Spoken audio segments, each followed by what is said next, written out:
The villagers of Anvil cheered for the excitement as you begin your 2-day hike to Firetop Mountain. Cries of return to safely, Alexandria, and may the luck of the gods be with you, rang out. Your fame reaches even to the remote towns of like Anvil. Your mysterious patron, a sorcerer known to you only as Keith, wants you to seek a massive ruby known as the Eye of the Cyclops and give it to Zagor, the warlock who rules this mountain. When you ask Keith about the significance of the ruby, the sorcerer only smiled and said, "You'll see." The citizens who live in the foothills of the mountain fear Zagor, and have been very reluctant to tell you anything that may help you find him, fearing for their own safety. You have mixed feelings about this adventure ahead, and you just hope that Keith's instructions are excuse me, are honorable and you do not let the local people down. One thing is clear though, you will not be dealing with an ordinary wielder of magic. You must be on your guard. It takes you 2 days to reach the menacing looking mountain with the sharp rocky crags just out at the unnatural angles. At the top you can see the eerie red color, probably from some savage fight. I am so sorry. Probably from some savage vegetation which has given the mountain its name. You approach the cave, a known entrance used by a local band of orcs, your hand gripping the hilt of your longsword as you consider what dangers may lie ahead. Your adventure starts here. Alrighty. We already read this. With the smell of orc up my nose, I have a feeling I'm gonna meet some formidable foes. The ruby is in the mountains somewhere, and I'm gonna have to ask politely using my sword, of course.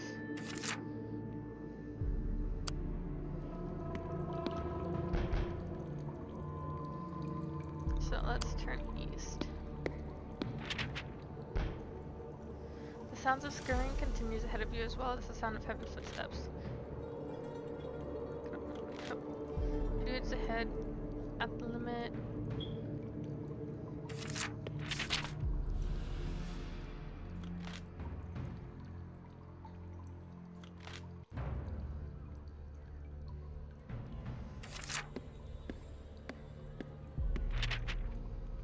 Passageway students comes in and the solid looking window and try to open the door, refuses to budge. You listen at the door and hear nothing.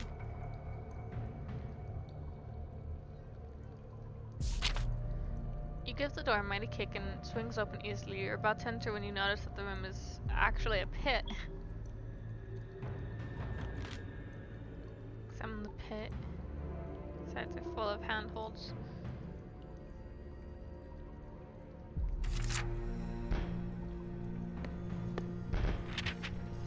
Looking around, you can see 2 cave entrances leading off from the pit opposite to you. Moldering bones litter the floor, small piles of them stuck together in pools of faux-tied slime. You think back on Orban architecture, judging by the way the door led straight into the pit. The dwarves must have used this as an area for the disposal and refuse. Well, there's clearly something over here to the right. Okay, it's a slime monster.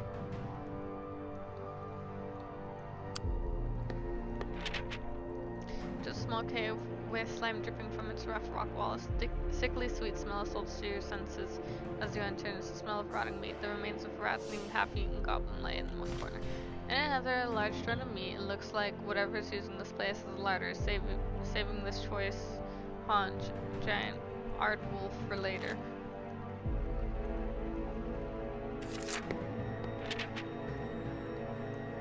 Leave the pit, because I don't want to face off a slime monster this early on right now.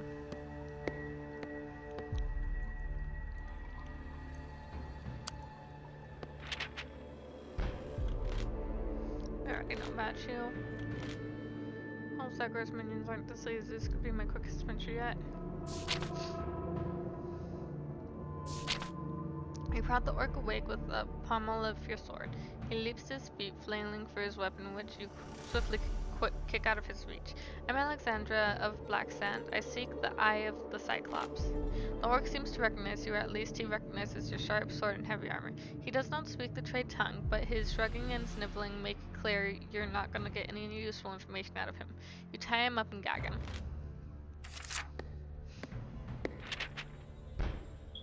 Okay, so we know about the dogs. I've come across these poor creatures before on previous quests. Orcs generally don't treat them very well, which can make them quite vicious. You're gonna have to deal with them quickly, or one way or another. Although vicious are easily distracted as long as you have the right treat.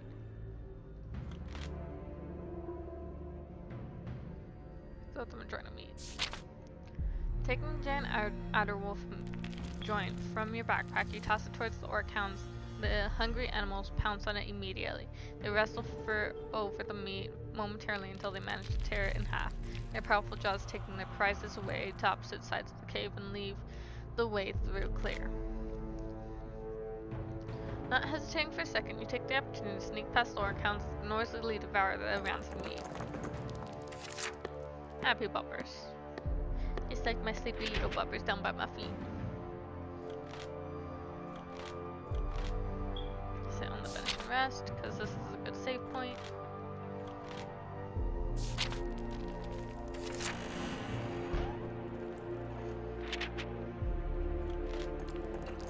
Judging by the remains of the dwarven architecture, changed from its origin. Purpose sleeping quarters in the night, proving that your educated guess is correct. You see a green-skinned orc sleep on the straw mattress.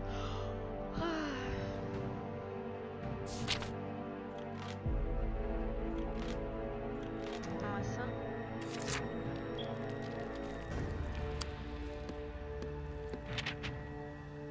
Try opening the door.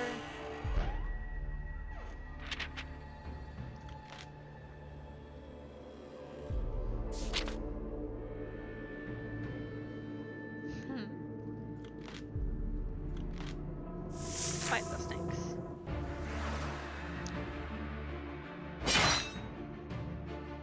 So let's see how this character fights.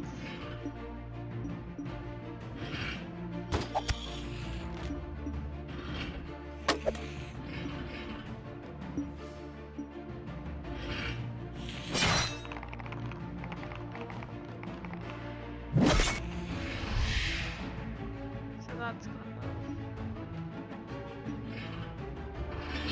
Oh.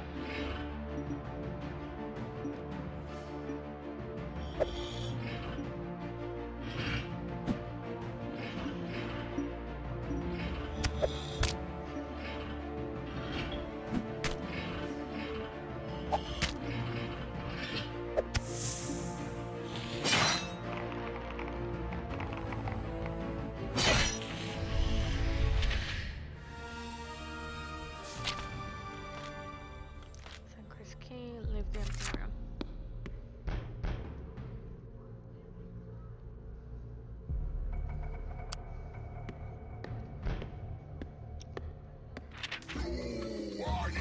I love the music in this room. Like it reminds me of like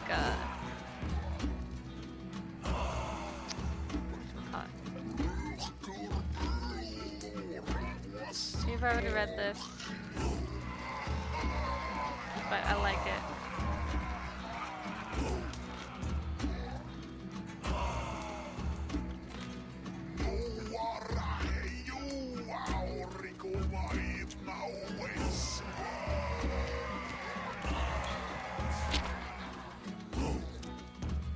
Keeping close to the wall, you begin to make your way towards the chamber.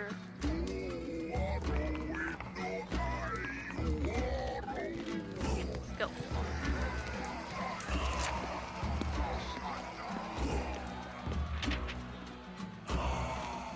Poor creatures, their eyesight must be as bad.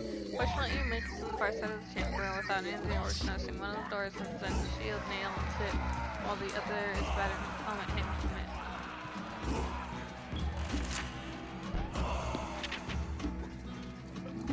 You find yourself inside the moderately sized chamber, and they're immediately hit by a wall of heat.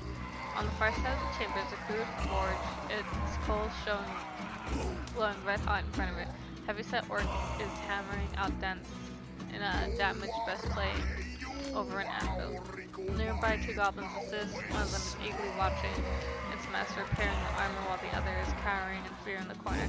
Evidently, this miserable creature has recently been punished.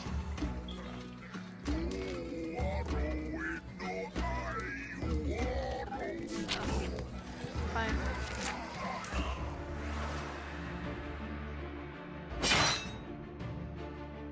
I love the music in the orc room though.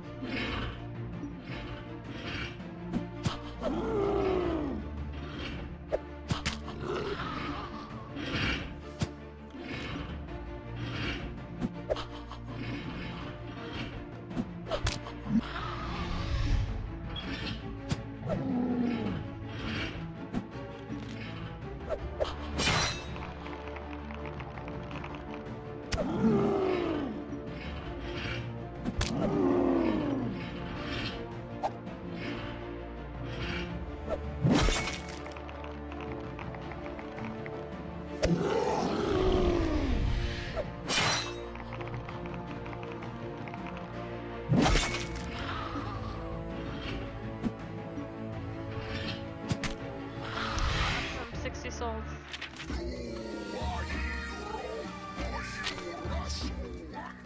Numbers, room, find the orcs inside a small chest. You scoop up the coin and stash in your backpack.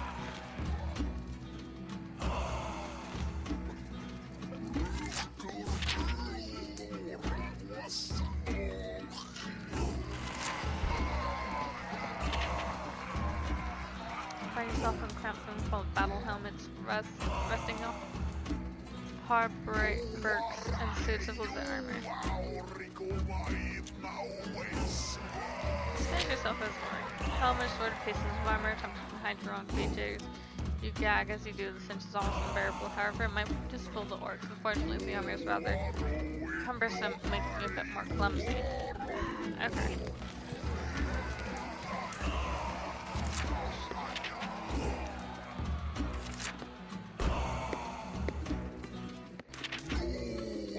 The orcs are so engrossed in what they're doing, making so much noise while they're doing it, that they don't notice you as you make your way to an iron gate and open it in small and violent.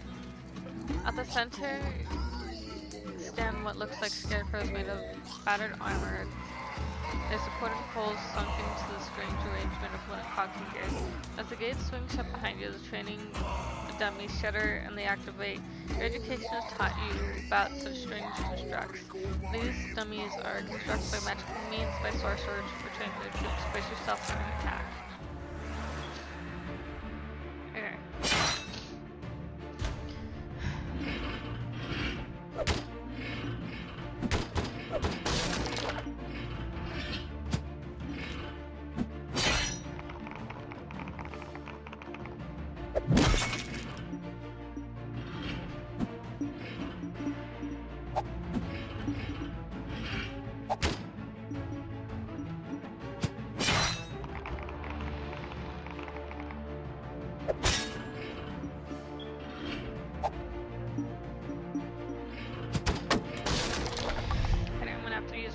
Here. It is done.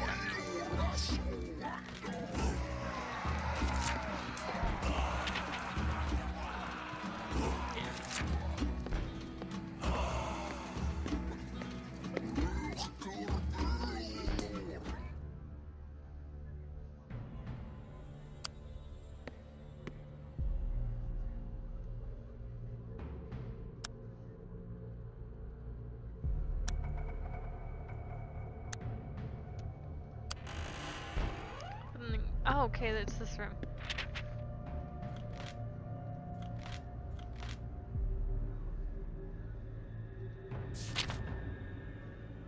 Continue and fight.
Oh yeah.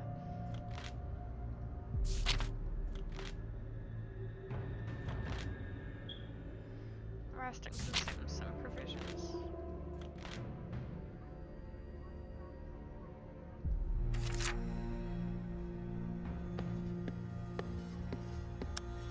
So we're down 2 provisions.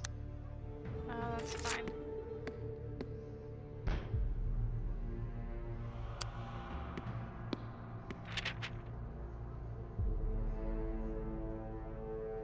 Oh yeah, this is the kitchen.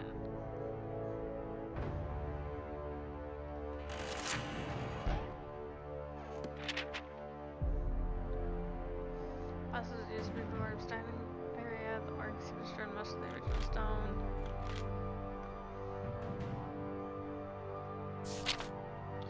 Test your luck. Come on, give me something good.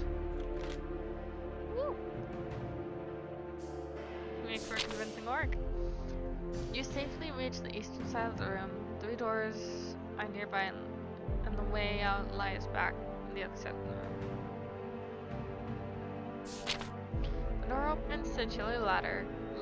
Most of the food being stored here is clearly for a more inhuman palate. However, you do find enough pieces of mold-free fruit, not stale bread, to make up. Awesome.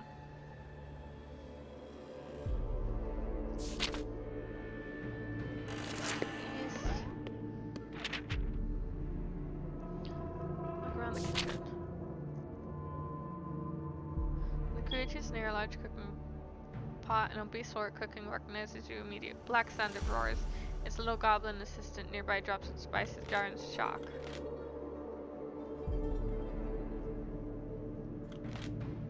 Thought you'd escape when you stole me purse and catfish to the air. The cook waddles closer, using its cleaver to slice the air. It took me 4 weeks to get back to Firetop Mountain, Port Blacksand. 4 weeks. Perhaps the fresh air did you some good, you replied dryly. Alrighty, let's attack the cook.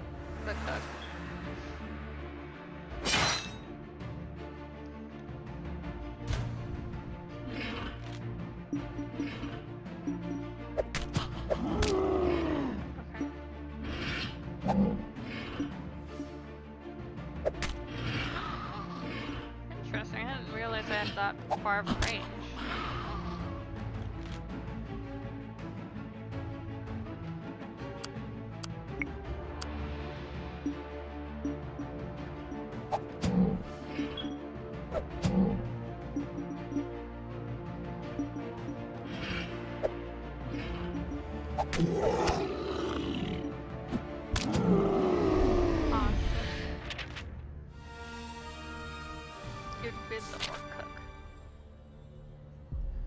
Over the pot.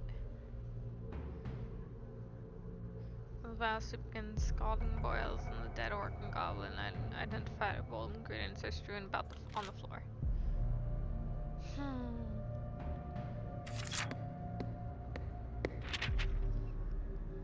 Open the door on the south. Spoons and whatnot. Leather case. Open the case. Inside you find a magnificent bow and 1 silver arrow. Description says, the giver of sleep to those who never can. Aww.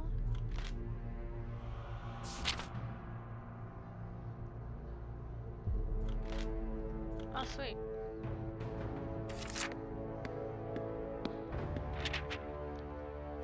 I leave through the westward door.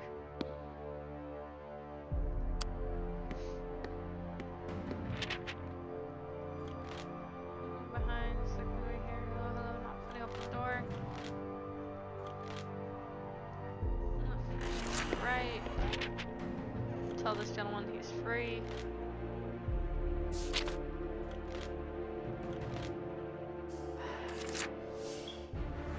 Right, because of my disguise, he doesn't believe me. I do make too much of a satisfying work. Ah!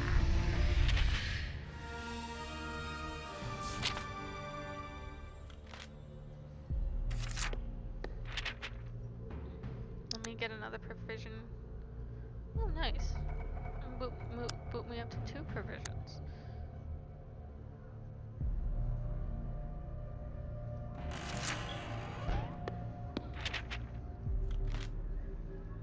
Continue.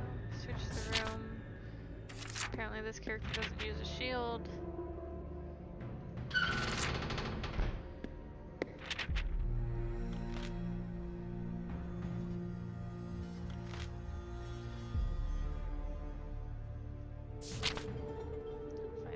Fight the goblins.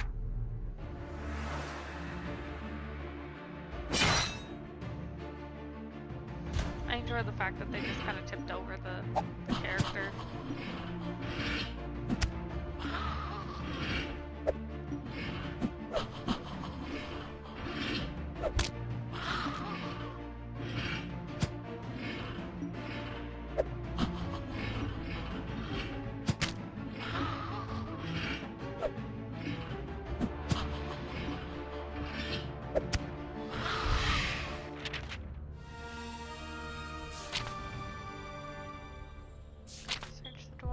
Search the dwarf's beard. Oh, nice, more gold. Oh, I should have searched the goblins too. This one's where we fight the goo monster.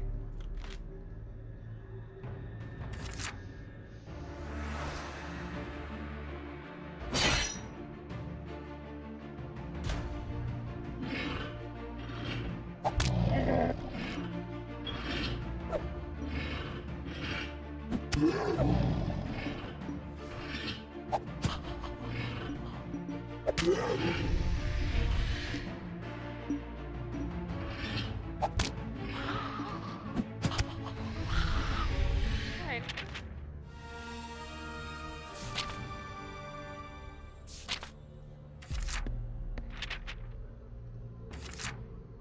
Lever on the right is one where you need to go. Smiley. As you make your way towards the bridge, you pass a small creature which appears to be even uglier than the orcs you've encountered. The goblin salutes smartly, well as smartly as a goblin can. As you pass by, it then returns to picking at its spoils. Awesome.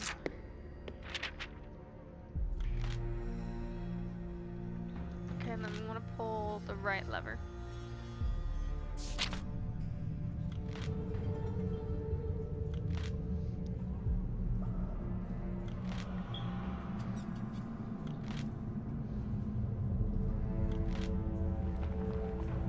Let's go find a Cyclops. You ask the young acolyte if they know the whereabouts belongs to the Cyclops himself, who resides in what is left of the dwarven halls over the east. Follow the passage, and whatever you do, always make sure you're heading east. So always head east.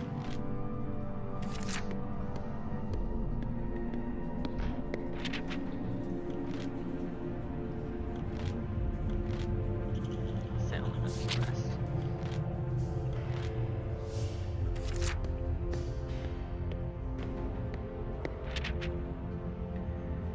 Soon enough, you're around the broad but cracked stone bridge. Leads you yawning subterranean chambers. Test your skills.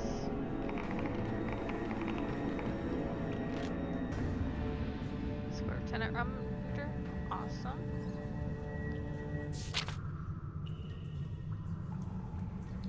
You say with relief, you can hear the masonry crashing down far below into the water. Sound vibrates around the chamber, and you wonder what creatures you have stirred in the black beyond.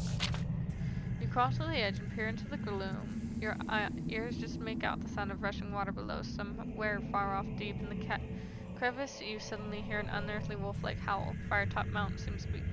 Oh no. I think I crushed our friend the werewolf. The carved dwarven head archway looms ahead, and you marvel at its construction. The previous inhabitants of the Firetop Mountain were obviously once proud of their home, as shown in the high level of artistry. The features look to have been chiseled out in the rock face in a style that could only be of dwarven design. Dwarves never cease to amaze me in their skill and artistry.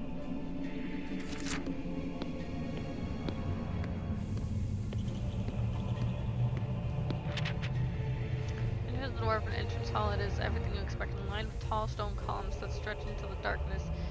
In into the dwarven image of heroes of the old.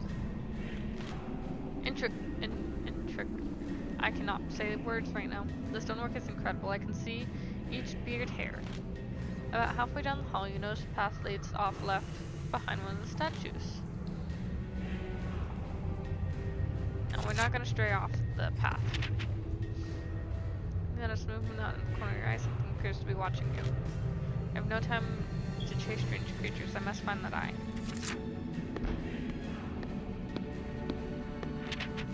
Head east.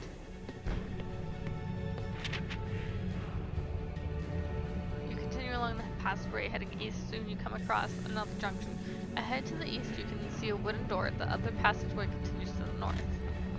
While the passageway looks interesting, I'm going to keep pushing east. It looks like I'll be opening that wooden door. You head east to the wooden door, trying it, the door opens and you enter a small room. Your eyes widen as you look around to see that the walls of the room are covered in ornate stonework. Mosaics and marble inlayings give this room kind of beauty you've never seen before. In a corner of the room is a large metal statue of a one-eyed creature, and its single eye is a sparkling jewel. I feel like once we take the jewel, it's going to come to life.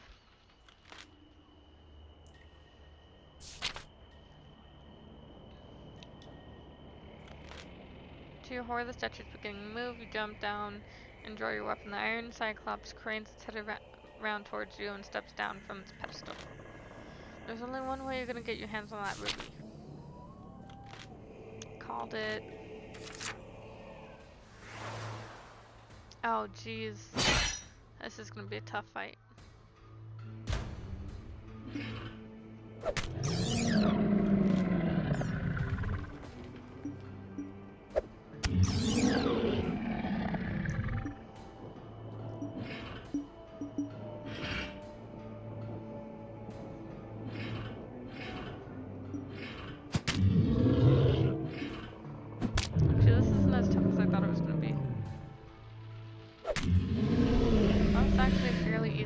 And we got 8 souls from that.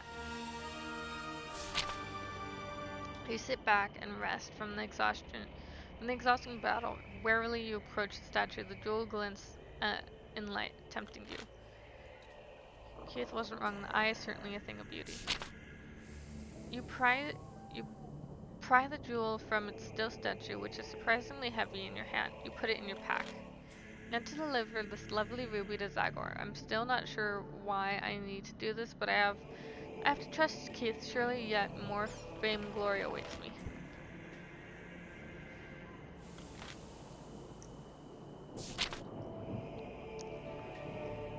You examine the statue. You notice that one of its breastplate sections is loose. When you open this, you're surprised to discover that it is empty.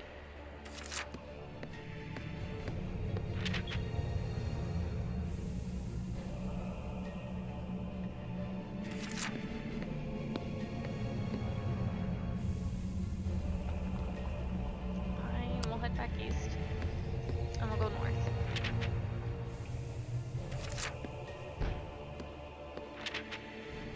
You enter another room guarded by stone statues. The statues in this room look fearsome dwarf warriors. There are 2 exits from this room. The door to the left sounds rather quiet, while the door to the right seems to have somebody talking behind it. I need to try and reach Zagor quickly. The left door sounds more inviting.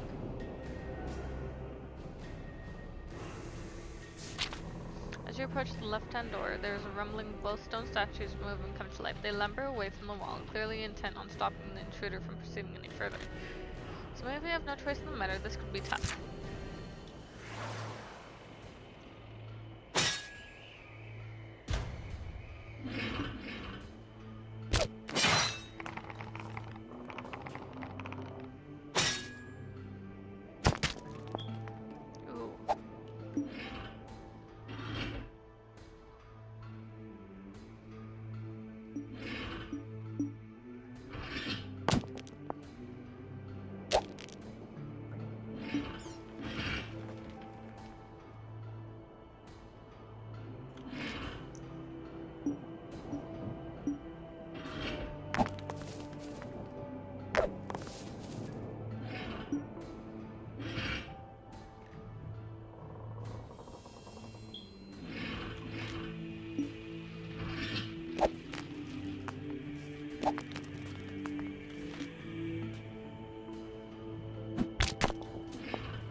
Got myself cornered.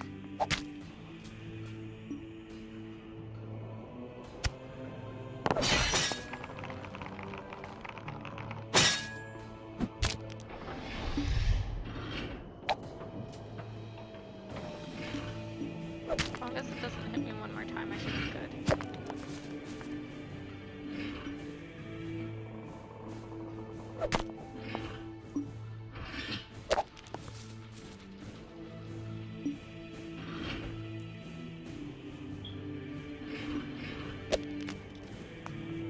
Press one more time. Awesome. I definitely need to rest though.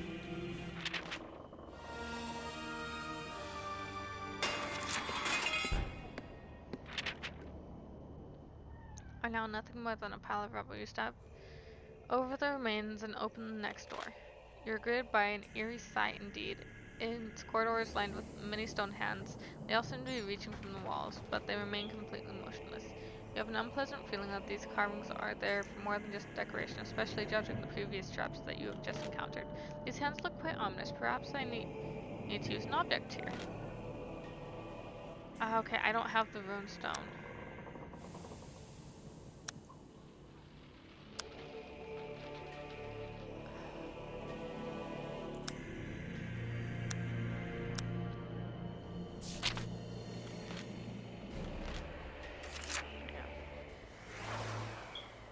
Well, my other character had a rune stone though.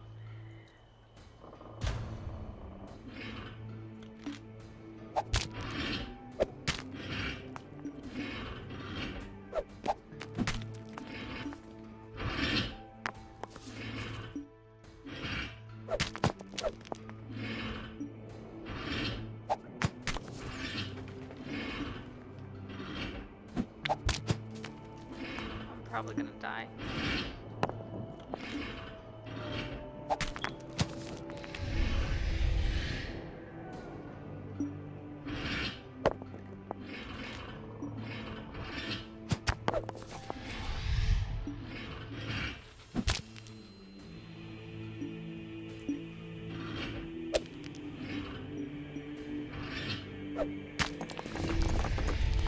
We didn't die.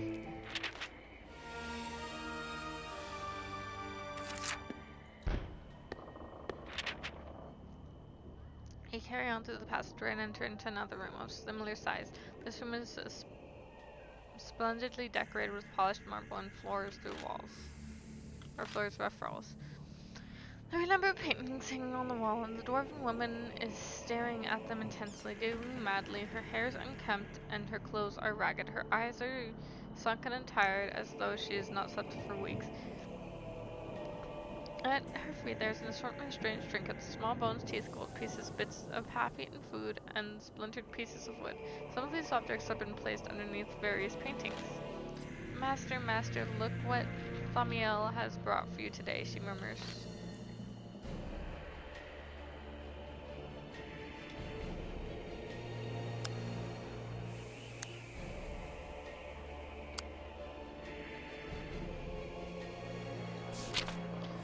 You ask the dwarf who is she talking to. She tries to stifle fits of giggling, then she bursts into peals of shrieking laughter. Why, Thaumiel is talking to the master, of course. Her eyes dart around the room, then she chuckles to herself.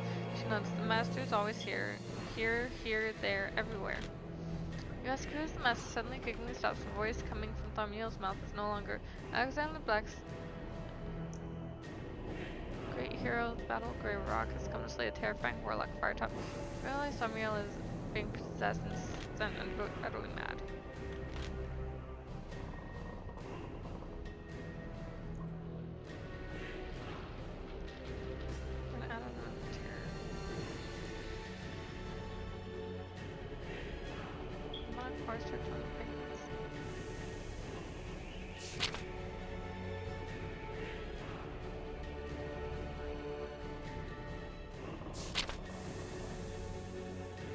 Told you the good eye of Cyclops.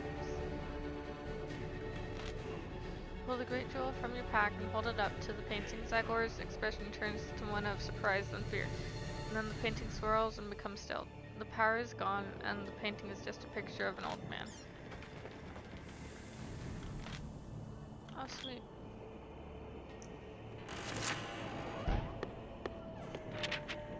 Yes, I want to rest here.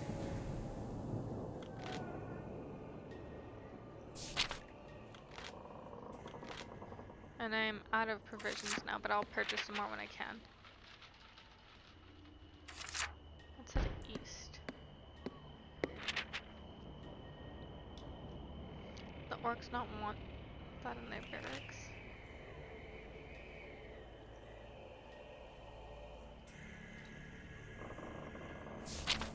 You scatter 5 gold pieces onto the altar as an offering, then something strange happens. The gold pieces transform into silver.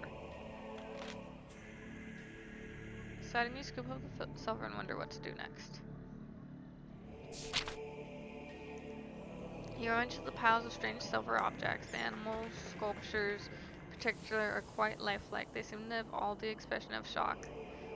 There are goblets, daggers, cutlery, belt buckles, and random assortments of other objects.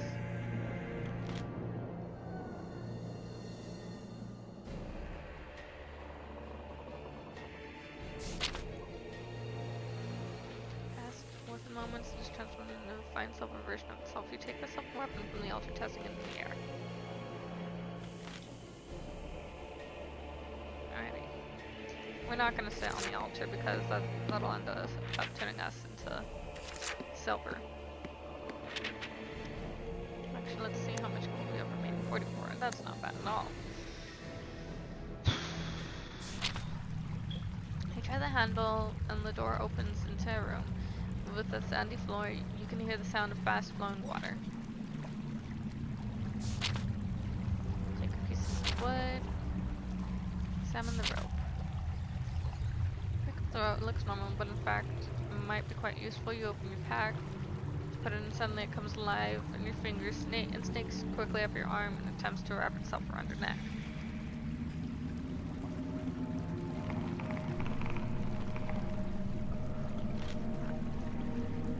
Cut the rope with your weapon. There appears to be magic littered throughout Firetop Mountain. Either Zagor is careless or he's up to something. Passage leads northwards. The rocky floor becomes sandy until eventually you're walking on coarse sand. Notice the passages widening ahead. You hear flowing water in the river. I've heard of this river. About this river. Who knows what lives in it?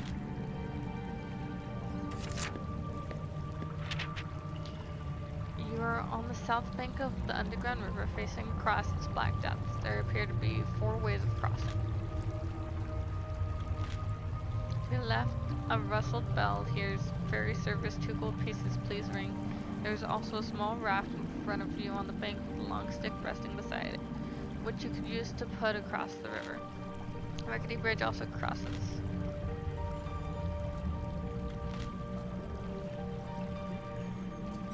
Let's ring the bell.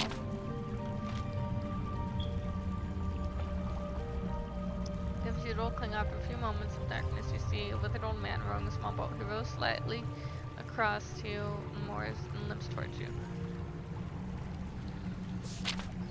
Very man asks you for 3 gold pieces when you protest at the price. He mumbles some flimsy excuse about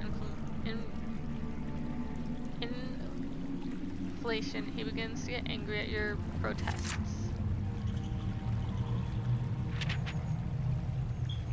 He calms down, takes the gold, and rows you across to the north bank. After mooring the boat, he ambles down towards the passageway. You are now standing on the north bank in a large underground cavern. The most striking thing is a massive structure in the north. Okay. So this is where our good friend the werewolf lives.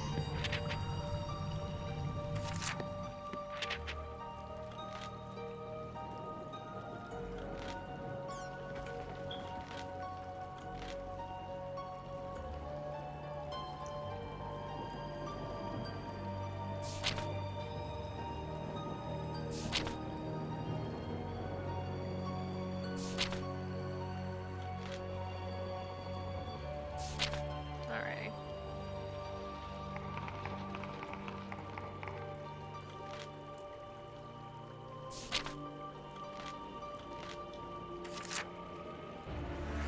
Silver is strong against the werewolf.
Awesome. Okay.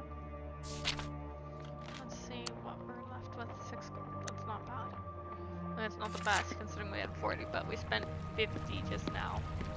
Or 35, sorry.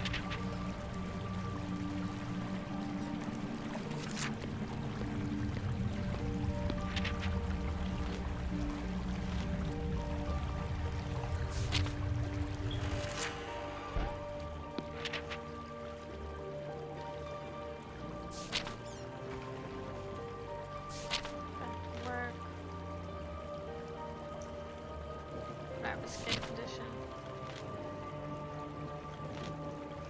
Search the drawers. The drawers are full of nails, tacks, miscellaneous bits and pieces. In one drawer, find a handful of gold pieces, which you take. There we go.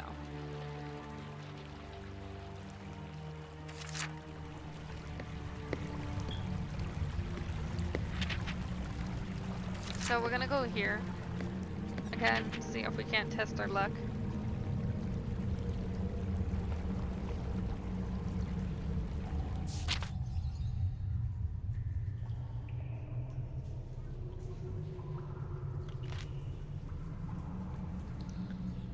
Okay, so we're gonna be attacked by the bats.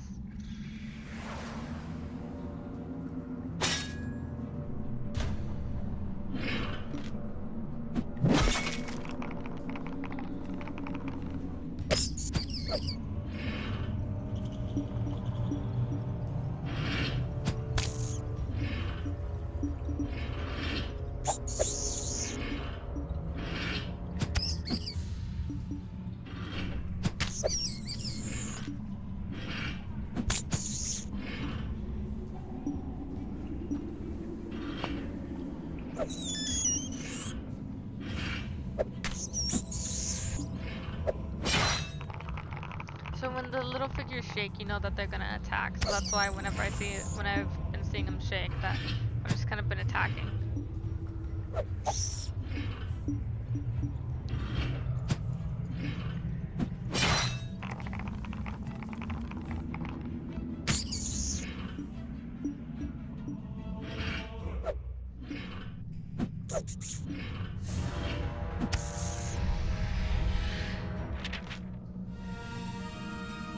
I gained 15 souls. Nice.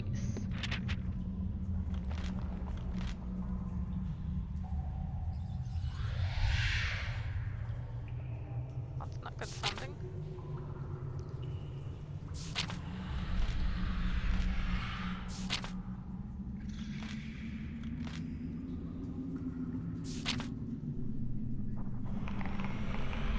I need to get below 10.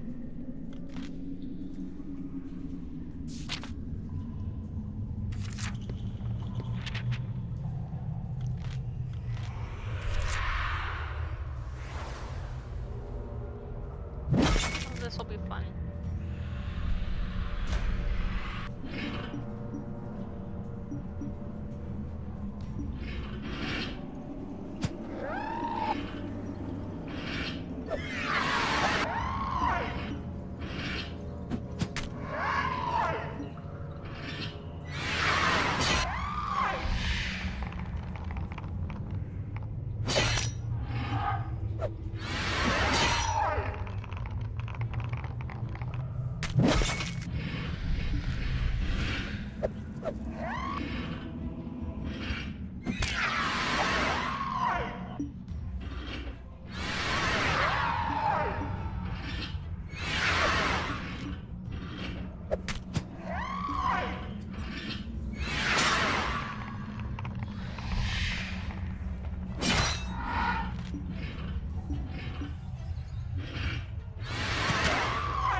We'll be able to actually finish this fight in one attempt.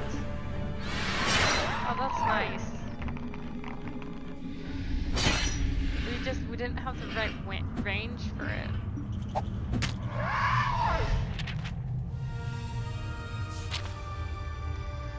Go slowly sink back into the depths of the swirling void. One of them remains and addresses you. You have proven your worth, Alexandra Lightstorm of the Port Blacksand. Oh, excuse me. Unto the domain of the dead, at your peril, the Lord of the Undead will not be as kind as we have been. It knows my full name. This isn't possible. The last spirit sinks through the floor and joins the others back in the gloom. Tall carved archway looms ahead of you. To either side and above the rows of black windows face the gloom of the cavern. Out of the corner of your eye you see faces staring out at you from the darkness, only to then disappear when you turn to face them. Bravely you step through the imposing entrance and make your way inside. I'm surprised we haven't had to use one of our resurrection stones yet. And we have one provision remaining at the moment.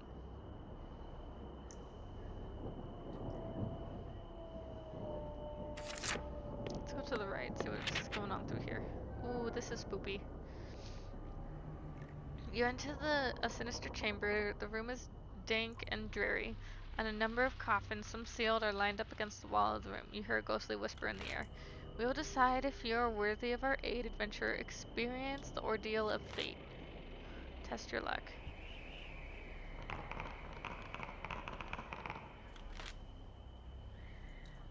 Score 24/7. Render. Standing still, you concentrate. The temptation is overwhelming. All those riches right there for the taking.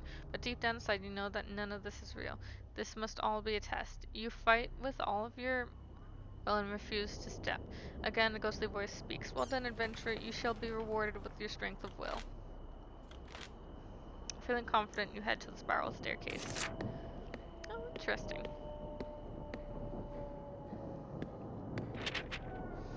Reaching the top of the spiral staircase, you enter a large room. Various bits of wood and debris are strewn untidily across the floor.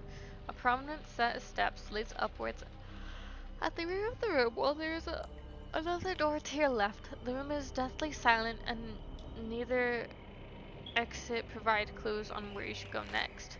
In one corner is a crude wooden desk with a box on it. Nearby, a wooden bench suitable for resting. In front of the steps lies a hideous-looking man-sized creature with warty skin, wild hair, and long claws for fingernails. You can't tell whether it's asleep or dead.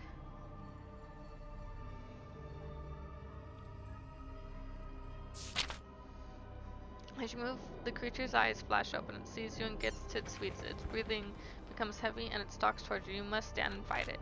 You face a powerful adversary, a wight. The creature is large, strong, and evil.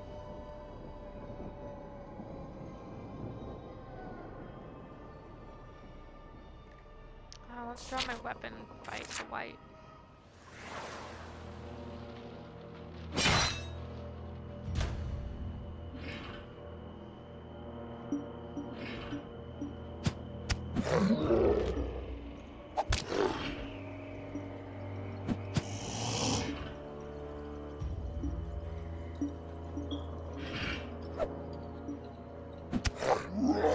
Okay, that was easy.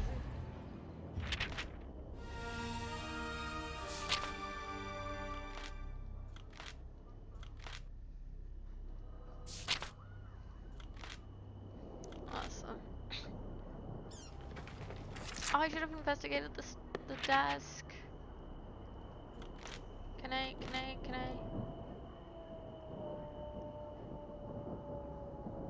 You venture the large circular chamber. The most striking feature here is a large stone bowl. It is filled with a dark rich red liquid which is bubbling vigorously. Aside from the mysterious looking pool, there is also a spiral staircase up ahead the pool.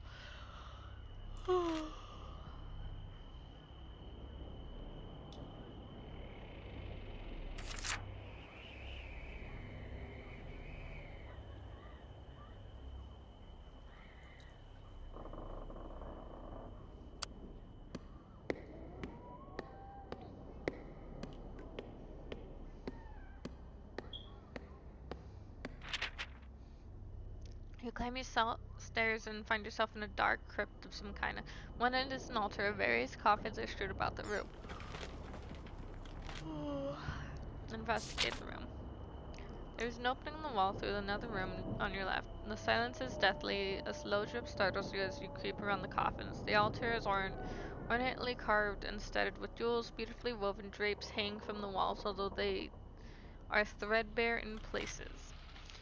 There are 3 coffins in this room. Light from your lantern falls on the largest coffin, which is open. You can hear a very gentle snoring coming from the open coffin. It seems to be someone or something is sleeping inside. More sleeping. Should I wake them?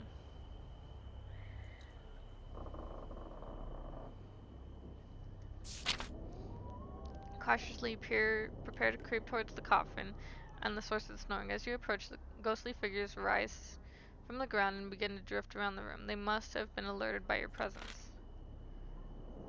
Suddenly, you see a rather large rat scurry from one of the walls and run across the room. The ghosts give a horrifying shriek and envelope the rat, then vanish. Then there's nothing. With the ghosts gone, due to your stroke of luck, you can easily reach the coffin now. Oh. They know where to find the gold. The creature you are facing is a vampire. You have various lines of attack. You may attack him directly, but this will prove difficult. A crucifix will hold him at bay, but will not kill him. If you are determined to kill the vampire, you must overpower him and drive one stake through his heart. You then hold the coffin and shake the vampire awake. Excuse me. You ask, do you know the whereabouts of Zagor? Its eyes instantly flick open and hisses at you. I do, but you shall never see him. It pulls you into the coffin with its vice-like grip. Your last living memory is a flash of pain and its sharp teeth sink into your neck. You should never have decided to wake a sleeping vampire.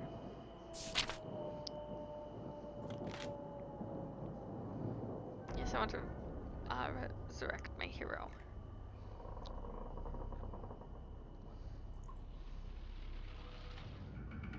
There be danger ahead. Yeah, there be danger ahead indeed, Fluffy.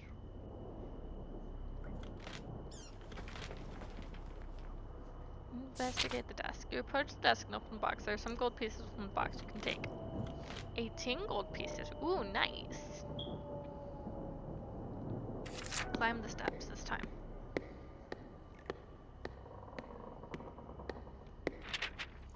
Because this isn't freaky looking at all. Reaching the top of the steps, you enter into a musty burial chamber. Tombs line the chamber, giving an intense sense of claustrophobia. And there are strange carved faces on the wall, whose eyes seem to follow you around. Etched into the wall is towards the gore. To the north are more steps that lead upwards. To one side of the chamber there is an ancient dusty book on the stone pillar. This must be the Zagor family crypt. Creepy. Suddenly you feel the rumbling, which becomes as violent as shaking. Bursting through the rock are grotesque reanimated giant worms. Parts of their flesh have decayed, and they have gray, sickly skin. They are crypt worms, revived to protect the resting place of Zagor's ancestors. Oh, well, this'll definitely be fun. Alright, who's shaking and who's moving?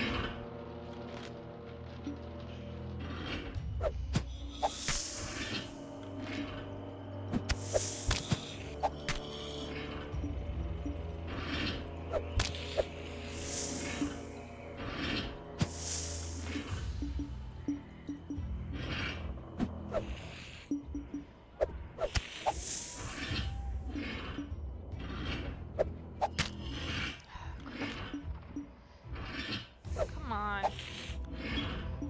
Attack.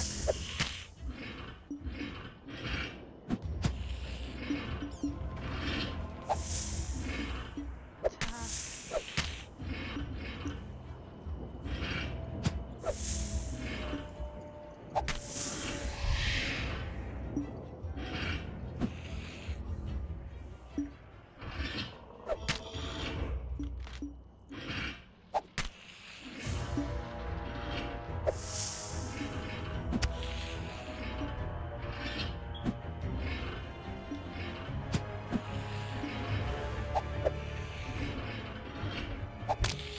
Barely made it.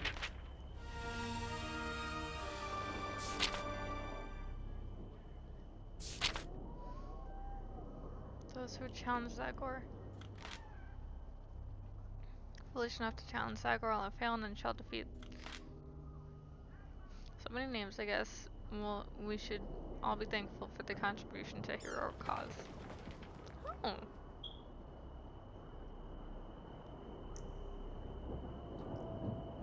These are their Kickstarter backers. Well, that's kind of sweet.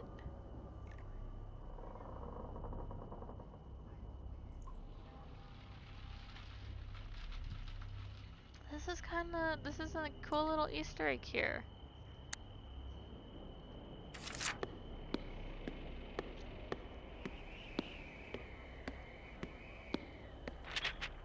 You enter another chamber. This one seems rather plain. Suddenly, there's a spark, followed by an intense pillar of fire. It burns brighter and brighter, emitting an intense howl from deep inside. The flames begin to dissipate, and standing there is a terrifying hellhound. Okay, well, let's use a potion of strength.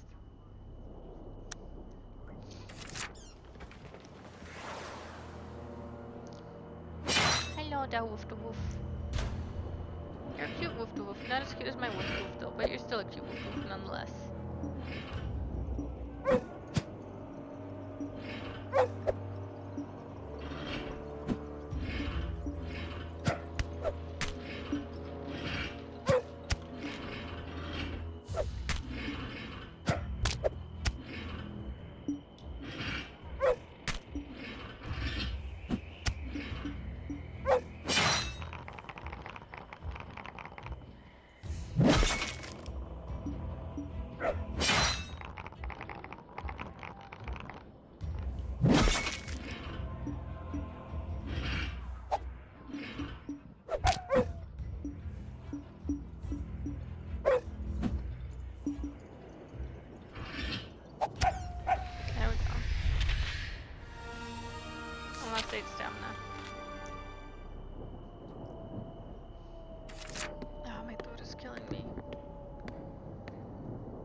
narrow staircase is cut into the dark rock, and there are about 20 steps leading up the top of the stair passageway leads into the dark open chamber. The chamber stinks of putrefying flesh. It smells so bad that you're tempted to turn back.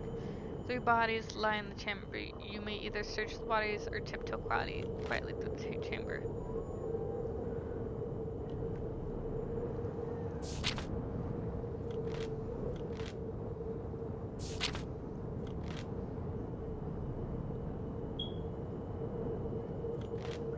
Oh, wow. Okay, so 2 of these bodies were ghouls, and one of them is actually deceased.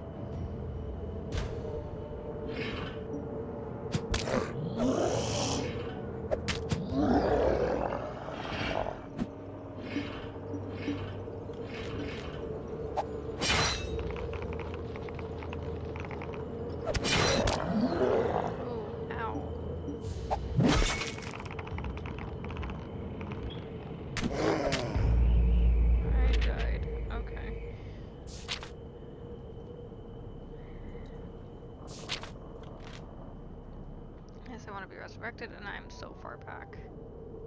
But we're near the end, and we know better for the next room.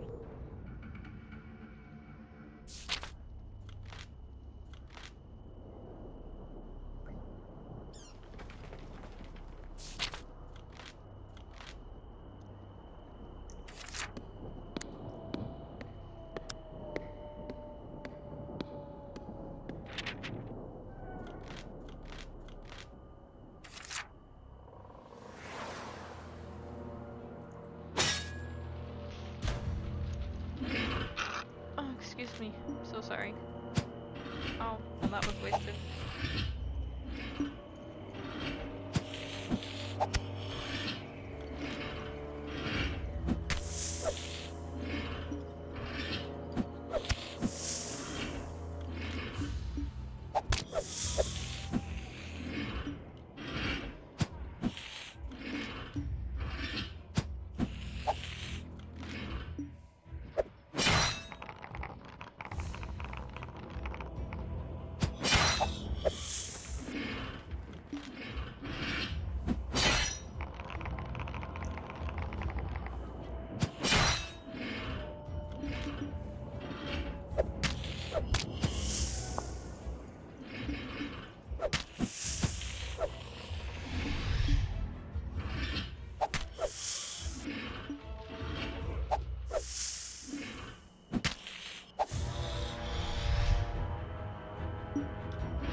We'll go back through this real quick for the backers. Oh, this is really a nice little Easter egg here. They just like have a name of all of the backers who help support this game.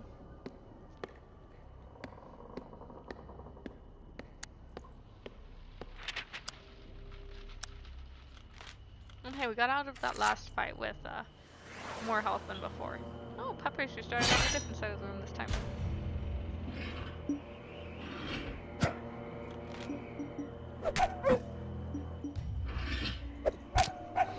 And that was a quick fight too.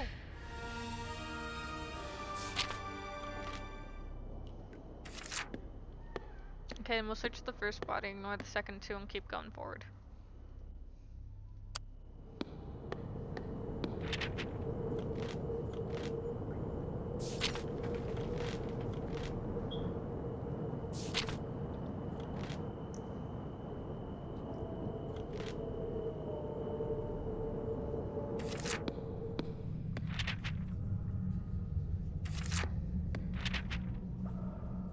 Sit down and rest at the bench.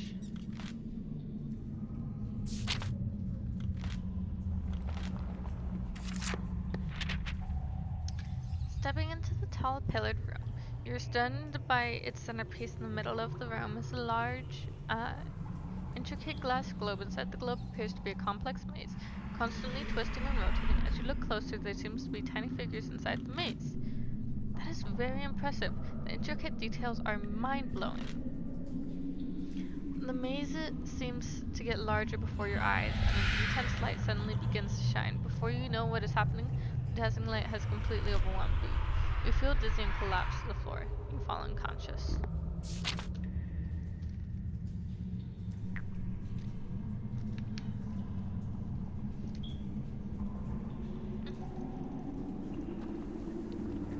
Excuse me. The bright light that surrounds you fades, and you appear in a square-shaped room paved with strange purple flagstone. You feel lightheaded and highly disoriented. Bizarre crystalline structures surround you, and you have a distinct feeling that you are now somehow within the globe you encountered. Many of the items around you match the features you saw in the glass sphere. Shaking off your disorientation, you decide to look around. There's an archway on your left, and beyond you, you can see some steps leading upwards. There's also a crystal plinth. Actually, how many resurrection stones do we have? We only have one remaining. Crystal plinth situated next to the archway that looks interesting. The only other exit from the room seems to be a large archway facing you. The small crystalline plinth is about the size of a dwarf, and it sparkles with ethereal quality. It looks as though the plinth holds 3 crystal rods inserting into circular spots.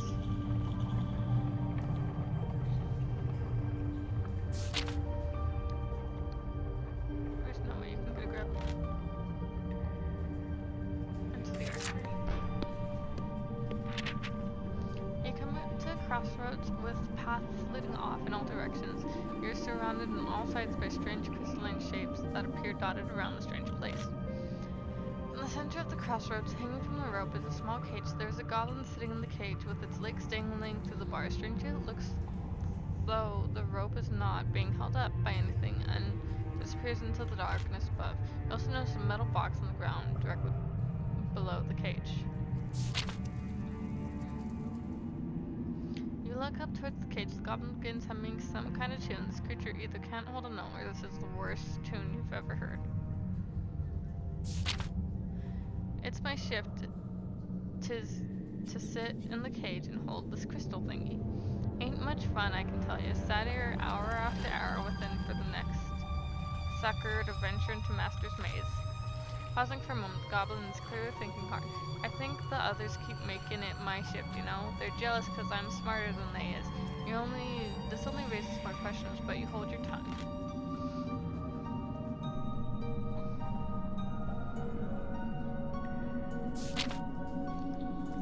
You need to find some kind of thing and to slot in the box down there. That'll be somewhere on this level. You bend down on one knee and examine the box. It is fixed into the purple paving on the floor and has carved hole with a small notch. Carved in the top of it looks as though something could be slotted in it. Perhaps this will be to look at the cage. If you don't have the thing you need, have a bit of wandering, the goblin shouted down from above.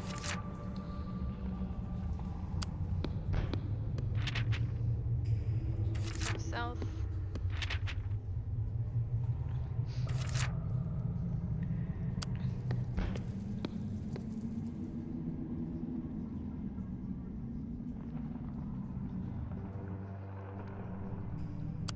Go east.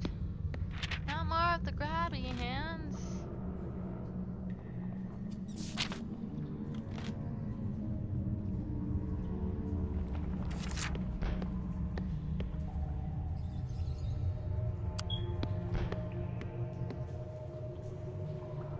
I know it was probably around it. Oh no.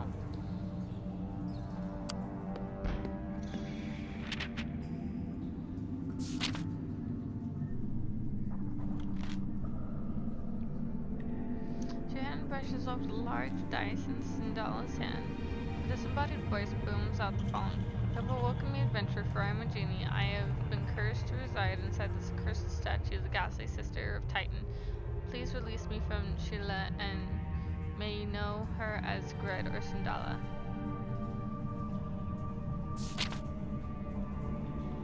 You ask the genie why they have trapped you within the statue. I was caught sneaking into the celestial court. I just wanted to see.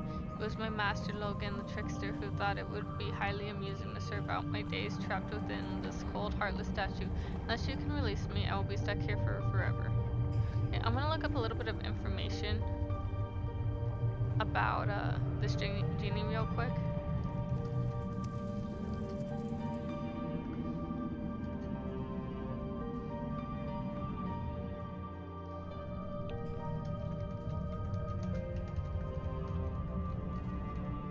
Because I don't want to risk dying.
Okay, so I can't seem to find any information about the genie.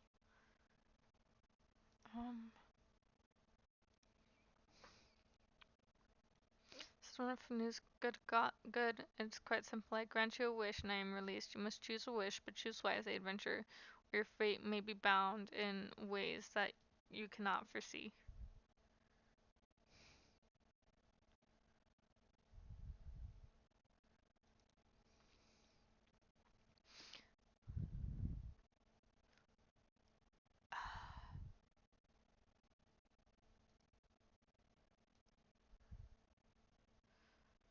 Thanks, Genie. I said valuable companionship.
Alrighty.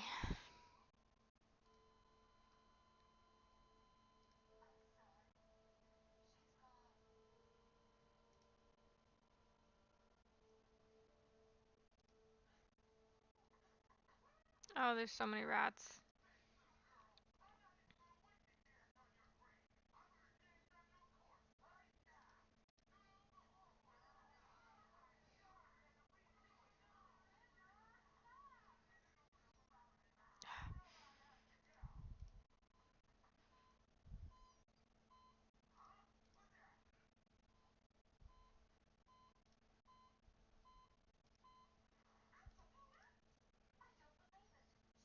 Of course, I walked right into that.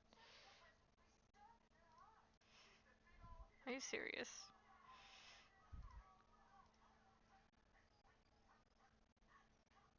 I'm gonna die.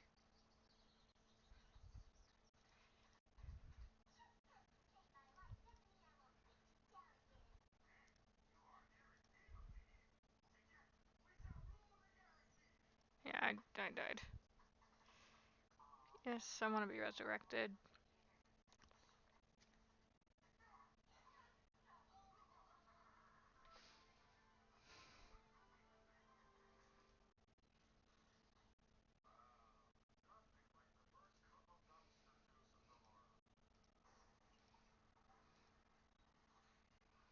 I don't want to do the maze, but whatever.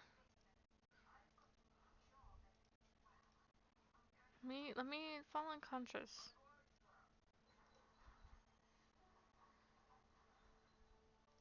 To the archway. 7 the box.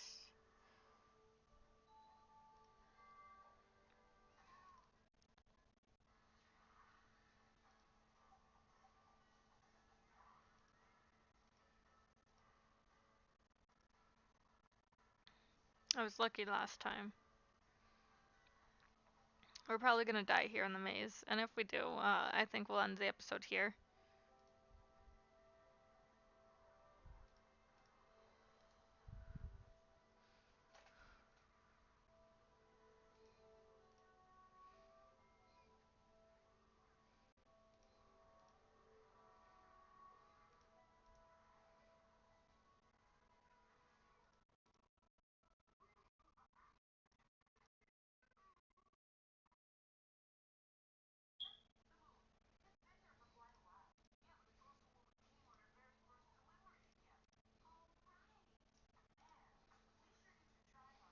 Nice to grabby hands.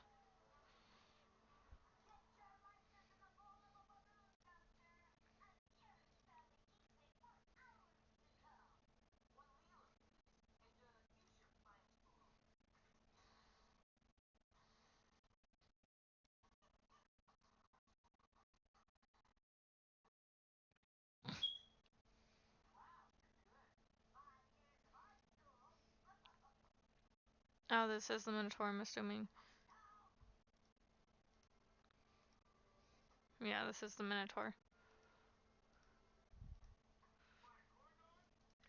Fight the Min.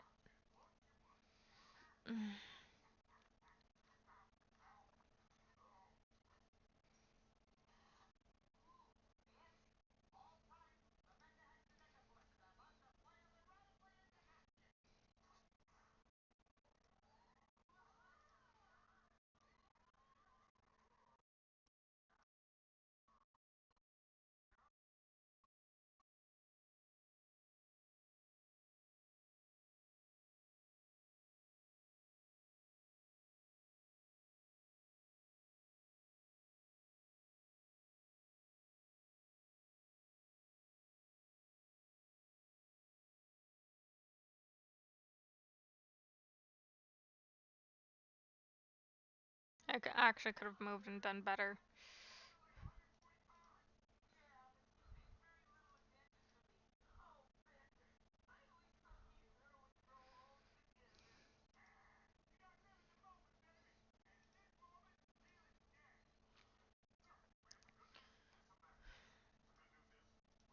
I'm sorry if I'm not talking too much. I'm like starting to lose my voice right now.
crying on the floor in front of you, you can see a light shape which looks like an ogre lying on its back. It's either sleeping or dead. Lying across the ogre with their back to you is someone dressed in orcish armor. The sobbing and wailing. Carefully walk around the creature's closer and inspection identify an orc of some description, and they are very upset. The ogre appears to be peaceful apart from blank open eyes and swollen tongue hanging from its maw. You would assume that it was sleeping. The orc senses your presence, but is too mournful to care about you. Ask what the problem is and whether you can help. The figure turns around and you can see that it is a young orc. His eyes are red and puffy, tears rolling down his cheeks. She is gone, completely dead. I told them orcs that she was not well enough to enter the stinking maze. They pushed her far this time, he says, through muffled sobs. You suddenly feel sorry for the wretched creatures. Obviously, the ogre meant something to this orc. Your sudden compassion compels you to throw a coin in the direction of the orc. He catches the shiny prize and chokes back a few tears. That is very generous of you, he mumbers. For your kindness, I will give you some knowledge that I know. He stands up, wiping tears from your eyes. I suppose you're for the master's treasure. I hear a key for that is found in the scary dead place. A nasty dead white creature stole it from us once, and you might be needing this. The orc throws you a strange metal object. It looks like the handle that can be inserted to the box on the goblin cage. Of course, another brick wall.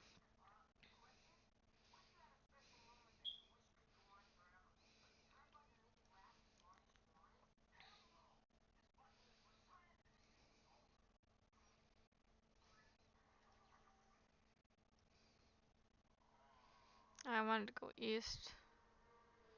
Whatever. We'll make our way back.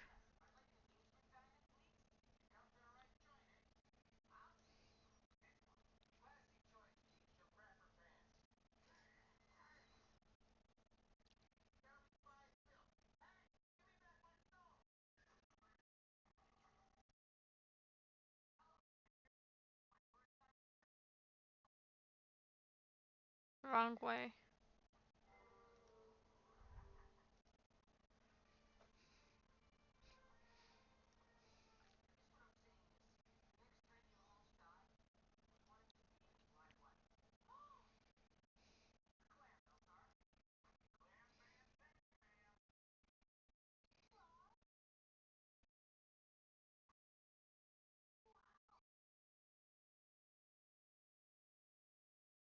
Grecky, you was doing of all the times had to be one of my shift in it. The goblin shouts anxiously.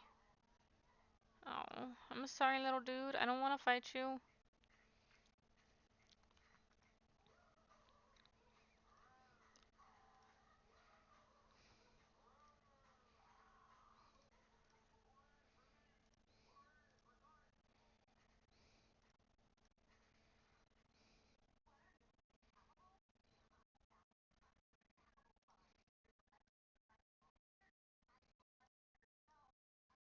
There we go.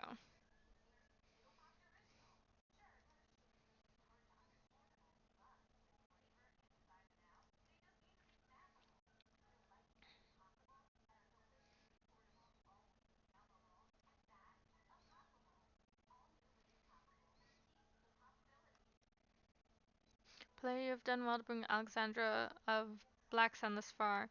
As such, I'll reward you. If you perish in the second level of the maze, you shall return here. Before you leave, I have one more gift for you. Okay. You enter the large square room. In the center of the room is a gray-haired old man sitting at his desk. His desk is covered in paper parchments of various sorts, and he's holding a long quill pen. He is surrounded by books, thousands of them, line the shelves around the walls. Oh, excuse me. From walls, from floor to ceiling. And you also notice a large wooden door in the far wall. As you enter, the old man looks up and asks who you are. Well, speak up. Cat people got your tongue. Talk to the old man pleasantly.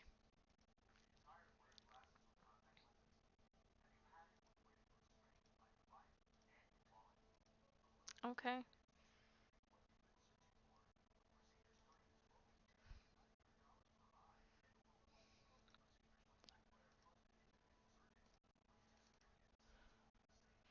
I've lowered luck though too.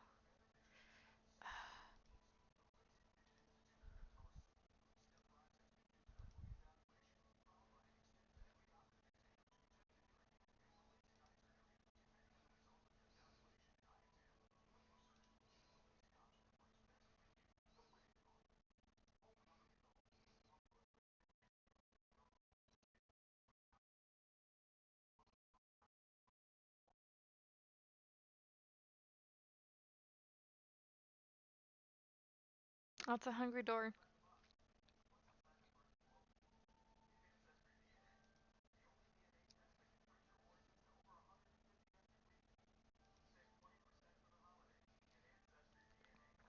There begins glowing, an unearthly green color. The door is also begins glowing. Wood creaks. So it's 4 dots on the smart. You have strong feeling you'll be needing this, so you stash it in your backpack. Oh, wrong direction. Whatever. Go south. Okay, go north.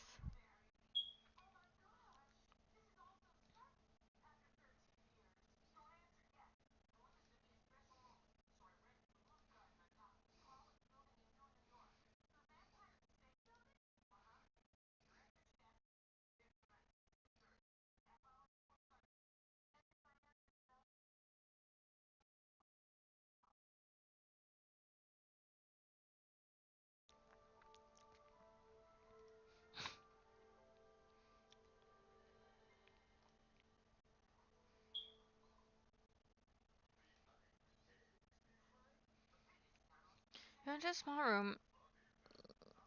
It has corridors leading off from all directions. Sitting cross-legged in the middle of the chamber is a strange-looking character dressed as a fool in a darker styled version of a fool's costume. They stare at you, a mask with a permanent grin over their face. Welcome to the heart of the maze, but I am but a simple fool. They introduce themselves simply. You cautiously ask the fool what they're doing here. Mathas is my name. As you can see, to learn more from me, I'll need gold times 3.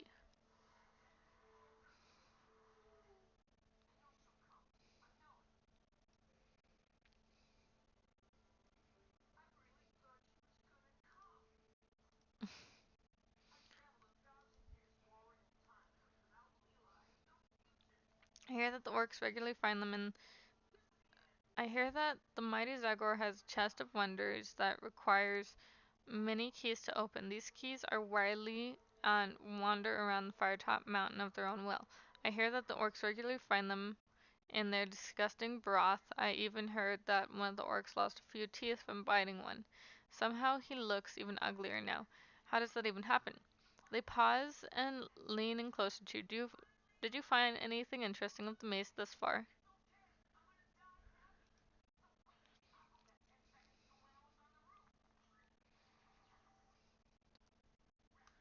Don't trust him.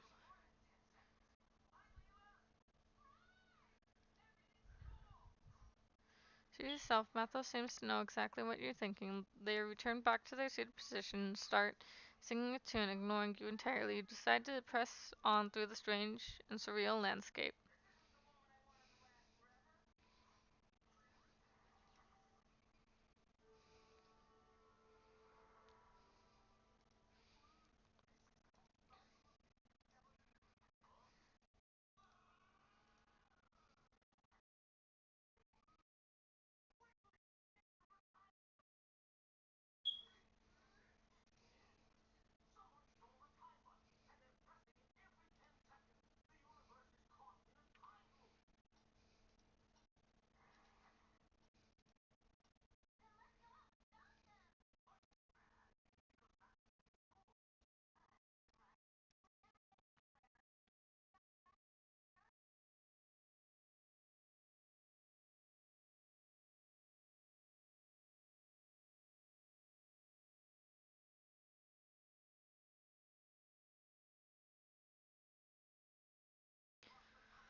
I'm sorry, I'm not going to be able to read all of these right now.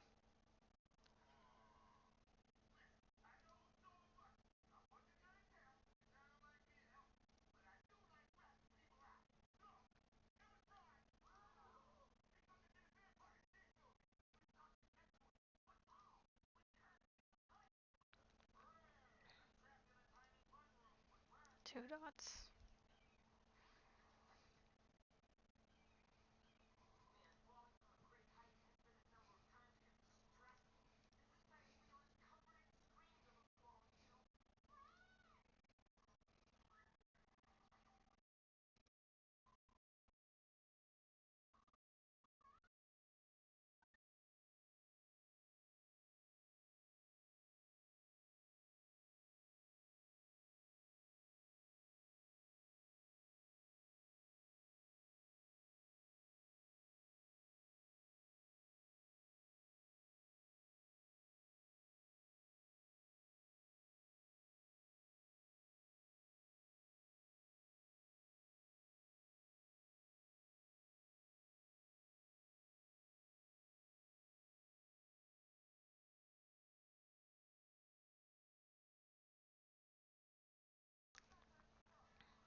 Step into a cozy looking room. In the center is a wooden rectangular table with the three figures seated around it. There's also a large wooden dresser to your right and a sideboard to your left. At the far end of the room is a large painting that depicts a window complete with curtains and a green lawn beyond. One of the seated figures appears to be telling a story, and he looks up at you and beckoning you over to sit in a chair. For some strange reason, you feel a compulsion to join these characters at the table. You walk over and take a seat. You enter a room with five wizards standing around a glowing yellow orb, performing arcane rituals, the storyteller says. There's a small round table with assorted bottles on it, a set of stone steps leading into the sinister darkness, and a large chasm in the far corner. Something deep in the chasm is causing it to glow. What do you do? I cast a grease spell on the steps. One of the figures shouts enthusiastically. You haven't got any grease spells left. Stop trying to cast grease. Now what will you do? You examine the table, climb the stairs, investigate the chasm, or leave the room.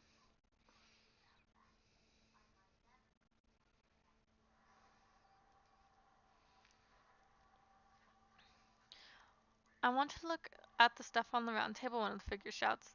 The storyteller speaks up again and looks towards you.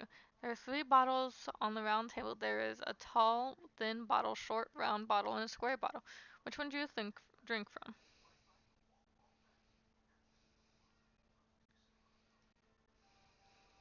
Pick up the round bottle in your hand and examine it. It seems safe enough. Uncorking the bottle, you quickly take a swig. The liquid tastes pleasant, a little sweet. The sweetness begins to get stronger and intensifies, becoming sickening. You begin to gag and cannot help but spit in an effort to get the horrid taste out of your mouth.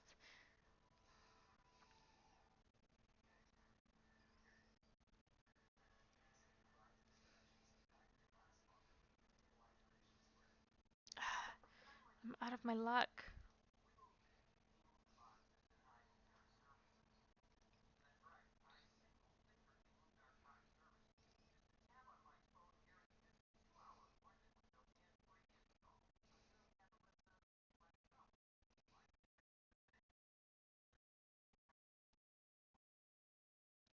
When did I die? I had one resurrection spell left.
Pull the scroll from your pack. The Maze Master's eyes gleam as he takes it from your possession.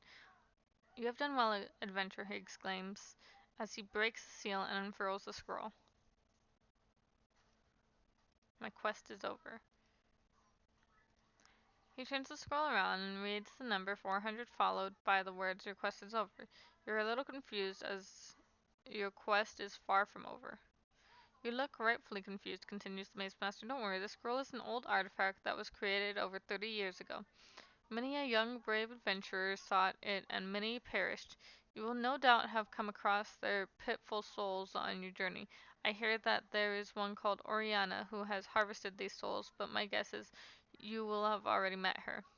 The Maze Master begins waving his hands in a circle, and bright light engulfs you. You find yourself back in the tall pillared room with the intricate glass globe. It seems that Zagor's traps can be quite devious. I'm assuming it's a reference to the older game.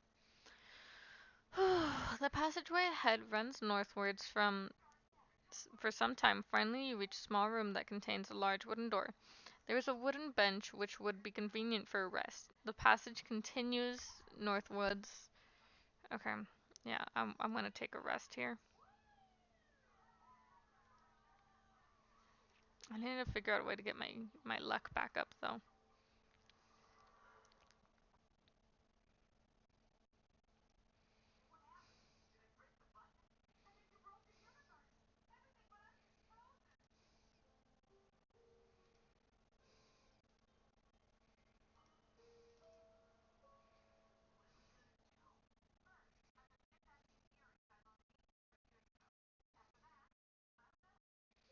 Oh, hi, Mr. Durgan.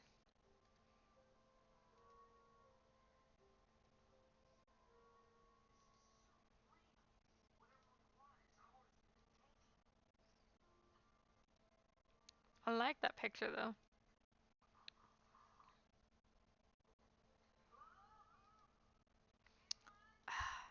I missed the magic spell when I went around to face with the orcs. I forgot about that. Did that hit me?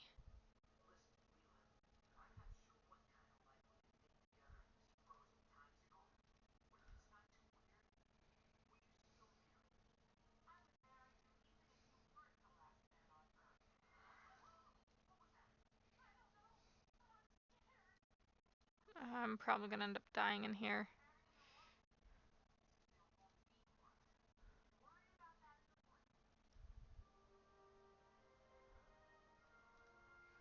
Yeah, I'm gonna die to the burning effect.